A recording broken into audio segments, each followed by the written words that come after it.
by Faith Braverman, PatriotJournal.org. The Washington swamp won't cooperate, so Donald reveals new plans to cut them out entirely. Congress has made clear it won't fund the wall, even though they said they would support it in the past. When Obama was president, Democrats like Bernie Sanders, Dianne Feinstein, and Chuck Schumer were happy to fund a border wall. But now that a Republican is in office, they're backtracking just to defy the president. Trump has floated other ways to get the wall built without the help of Congress, but he's still trying to find the way that works. And it looks like his search may be over. From USA Today.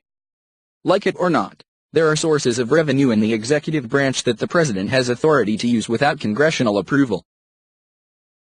The Department of Agriculture has about $200 billion in outstanding loans for rural development projects such as community buildings, bridges, roads, fire stations, police stations, water projects, and barriers such as fencing and walls. For example, Trump could authorize the sale of $10 billion of USDA rural water loans on the secondary market, which could bring in a lump sum payment of $12 billion or more. Revenue from these proceeds could be directed to build the border wall. What is more important, water projects and brand new fire stations, walls, and fences in our cities, or the southern border wall? The answer is pretty clear, and Trump can prioritize America's sovereignty and safety over development projects. Despite those in Congress who protest, there are multiple federal agencies that could help fund the wall in several ways, including the Department of Agriculture and the USDA.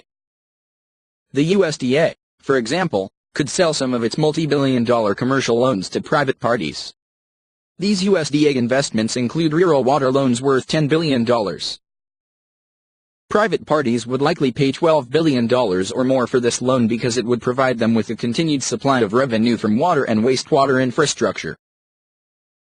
Not only does this help the taxpayers from having to accept responsibility for this loan, but it would also provide Trump revenue for the wall without having to rely on Congress.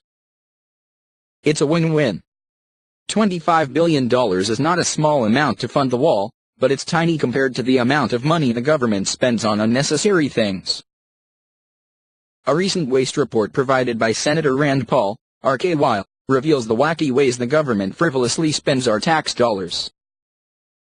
Apparently, Congress can find the money to study the sexual habits of quails on cocaine, $874,000, support Egyptian tourism, $18 million, and study daydreaming, $2.5 million. But it can't find the money to protect our border? Americans should be outraged.